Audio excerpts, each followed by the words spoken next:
Hi everybody, it's Az here from HeelvsBabyface with my first impression of Watch Dogs 2, a game about a group of activists that band together and decide to stick it to the man by going out into San Francisco and stealing from people and destroying their property and vandalizing their property and committing blackmail and hijacking them on the streets. And oh yeah, of course there's the vehicular homicide and the assaulting if you're not in a vehicle, of course, and the manslaughter when you blow them up and you weren't meant to.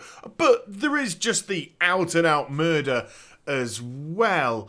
But all the while making sure that your cool character visits the local overpriced boutique to get the latest in douchery wear, while also visiting your local corporate coffee and donut store to... this is really sticking it to the man, isn't it? Oh, Christ, and then there's the social media followers. Oh... Hi everybody, it's Az here from HeelvsBabyface, and this is indeed my first impression video on Watch Dogs 2, an open-world action-adventure game that follows a group of hacktivists, and the main protagonist being a fresh recruit called Marcus Holloway, as they all band together in an attempt to bring down the corporation of Bloom, B-L-U-M-E, as opposed to B-L-O-O-M-A. And all the shenanigans and adventures that they get up to in between. Now, I've got to confess that Watch Dogs 2 actually tricked me at the beginning of the game. The tutorial phase is actually Marcus Holloway breaking into one of Bloom Enterprises' data hub areas to prove himself to DedSec. It's kind of like an initiation. And while he's there, he's wanting to delete the information on himself, which he believes has been falsified. Now, this shows you how to utilize the cover system. This shows you how to avoid detection, do basic hacks, all that kind of stuff. The movement structure, the hacking structure, and how you're going to behave during the course of the game. And it does, for the most part, act as a very good tutorial system. The actual setting of it is relatively serious. The content of what's going on is relatively serious, with this falsified information and wanting to expunge it. And then when you leave, the game just gets turned complete and utterly on its head. Marcus is kidnapped, in inverted commas, by DedSec, told that he's successful and he's got in, and then he's introduced to them all, and they just read like a who's who of cliched hackers. If you were just to think of the laziest, lamest group of hackers that you could, these are them. Those are the people that you thought of. Don't deny it, because I knows it to be true. And then they all get massively drunk, and then Marcus wakes up on the floor, although he's been in the bed of a woman, and he's got pink underwear on. And you have this really kind of silly beginning that you've got to get him some pants. We call them trousers here in the UK. Yeah, never mind. But when he steps outside of the house to do his walk of shame or run of shame, because it's about 700 meters away, this shop, you know, and San Francisco looks utterly amazing. It's absolutely beautiful. You step outside, you're at the Bay Area, the sun is shining, the birds are singing, it's so colourful, it's so vibrant, you can see for miles. Apparently there's normally a lot of fog. You can see for miles, and it gives you a great scope of the size of the actual game, and it's very, very breathtaking indeed, and really kind of makes you excited for what there is to do. Even if the first thing is go find yourself a pair of pants. But there was a method to the madness, you see. The reason why it wanted you to go out to the boutique and buy some pants was because it wanted to show off the wardrobe feature. There are various shops that you can visit. You can purchase t-shirts, tops, jackets, pants, trainers, boots, hats, scarves, I don't know, I'm saying scarves for shits and giggles, but there is so much customization of your character, which I was genuinely surprised about. I was really shocked at how niche you can make it look. So I actually decided to take advantage of the Twitch Prime free goodies this month, which are actually some Watch Dogs 2 stuff. So I'm going to be rocking around the game in my Twitch hoodie, and quite happily as well. So once you've managed to fully customize yourself, you get a call to meet the rest of the gang at the Dead Sect HQ. Yes, of course, they've got a Batcave. And when you arrive, you speak to them in a little bit more depth and actually get to realize that they are still a massive bunch of cliches. They really, really are. And you're given your first few gadgets, and there are a lot of gadgets in the game. There's actually a lot of customization when it comes to what tools you wear and how you want to kind of hone your skills. There's a literal skill tree. Completing missions gives you these research points to research new areas. And it's very good indeed. I'm actually very impressed with the amount of stuff that you can unlock and buy and the amount of skills that you can research. And another thing about the reward system is that you get social media followers. Oh my god. Boy, it really felt like somebody at Ubisoft who was white, probably middle-aged, no, scratch that, definitely middle-aged, and had been introduced to Mr. Robot, decided, ooh, how can we turn our 18-rated game into something like Mr. Robot, but of course, make sure that it's still available for a shit ton of 12-year-olds to buy? And he kind of came up with this group of characters. They swapped the anal sex for social media followers instead. Now, the theory in-game about this social media following is, well, the bigger Dead Sect becomes, the more processing power or something stupid we'll have access to, because we'll have access to everyone's computers because they sign an affidavit or some shit that says, yeah, sure, you can hack my system because I trust you. That's a thing that's going to come back in a few minutes' time and bite them in the ass. And then they go, and we'll also have a much bigger cloud. And it's just all this absolute nonsense that doesn't make any sense whatsoever. It's just social media because, yay, because everyone needs Facebook likes and retweets. And I know it sounds weird coming from somebody that does YouTube. And obviously, I have a subscription base with YouTube. But it's just like, Jesus fucking Christ, come on. There is more to the world than walking around with your phone and getting social media followers, for goodness sake. So when I left the HQ, I must confess I had a great deal of trepidation about what these missions were going to entail. And the missions were flooding in. My in-game phone was buzzing more than a hooker's handbag. And each and every reward at the end would say, X amount of followers. Ay, ay, ay.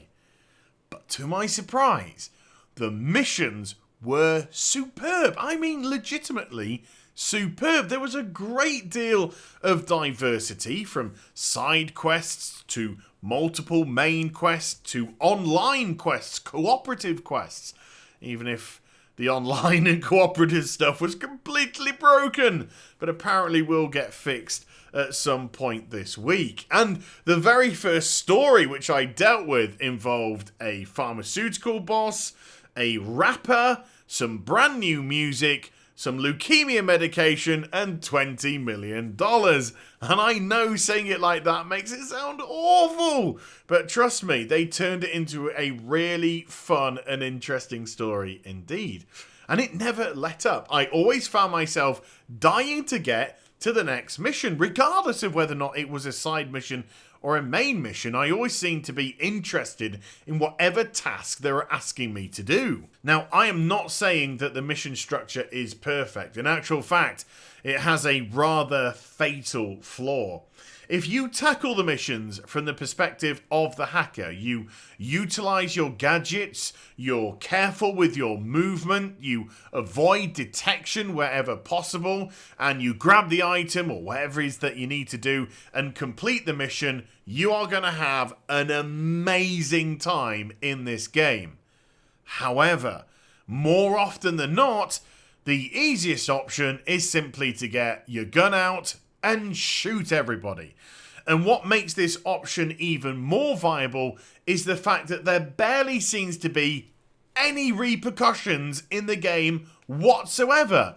I think you literally have to stick the barrel of a shotgun up a policeman's asshole, pull the trigger, and then, and only then, might he turn around and say, do that again, and I'll have a go at you. Seriously, I tried to see what I could get away with. I was gunning down civilians in the street. Did the police come? No.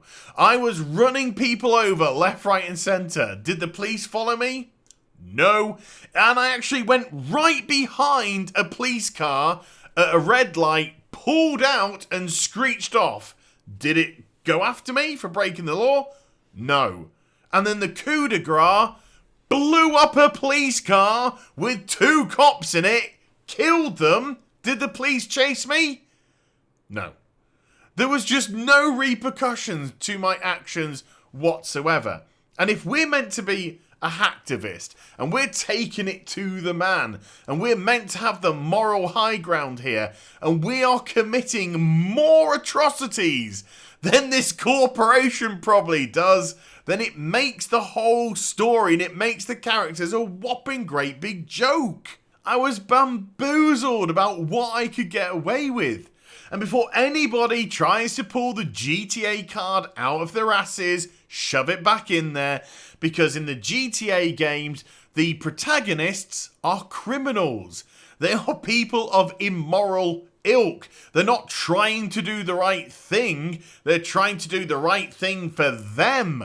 They are self-serving. They don't mind kidnapping, stealing, murdering. Whatever it takes to get on top, they will do. This is a group of hacktivists that are trying to take down a corporation. And they're taking it down by stealing from people, vandalizing their property, destroying their property, stealing, murdering, manslaughter. It just doesn't make any logical sense whatsoever. How on earth are you meant to empathize with these characters when they're just as bad as the corporation that they're trying to take down? And I legitimately think that Ubisoft are not self-aware here. I literally think that they're sat there in the offices going, wow, it's really cool that you can do all this stuff. It's really, really cool indeed. And it makes me laugh. And in actual fact, the whole point that I think that Ubisoft don't get it and they are not being self-referential makes the game even more fun to play. No, seriously. Whenever an immoral event happened in the game, whether it be on purpose or by accident, I just laughed myself stupid. I could be on a mission and for the most part conducted it in a stealthful manner, and then just towards the end when there's only a couple of guards left, they discover you, you were just like, screw this, shotgun comes out, boom, boom, and you just didn't care. The police don't care. Why the hell should you care? And then you just leave, rip some poor bastard out of their car, and then bugger off to the next event. Then you couple that together with some rather appalling AI. You've got joggers running into the sides of moving trucks. You've got people literally throwing themselves out of the way of you, even though you're about 10 yards away from them, nowhere near, to alert their proximity alarms and make them do daft things like that. And also the menu system isn't great either. It's rather clunky and a little bit difficult to get to grips with. But all of that just seems to be forgiven because of the amazing fun that I was having. The vastness of this San Francisco area, the beauty of it, the verticality of the game as well, the fun missions, that to me was more important. I was playing this with a constant smile on my face, And isn't that what we really want from a video game? Now, I can't give Watch Dogs 2 a mark out of 10 because this isn't a review. This is a first impression based off approximately 9 to 10 hours worth of gameplay. So what I do instead is I give it either a thumb up, where I'm definitely going to continue to play, and I'd recommend that you go out and make a purchase yourself, a thumb in the middle, where I'm unsure whether or not I'm going to continue, and if you do make a purchase, then it really is up to you, or a thumbs down, where I'm definitely not going to continue to play, nor would I recommend that you spend your hard-earned cash on it either. And I'm going to give Watch Dogs 2 a big thumb up. If you think about this game too hard, it's going to drive you crazy. And if you can get past the abysmal AI and also the rather clunky menu system, then you have got yourself an epic adventure here.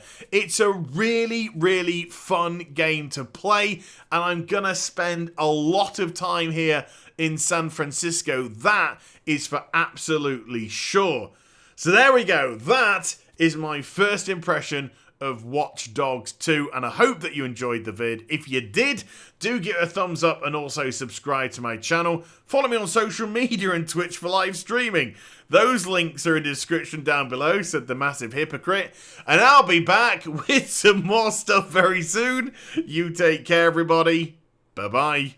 Although it's probably not that difficult to work out when you read what she calls their nicknames, and these are meant to be 7 of her best friends. Bestie, that's a good one.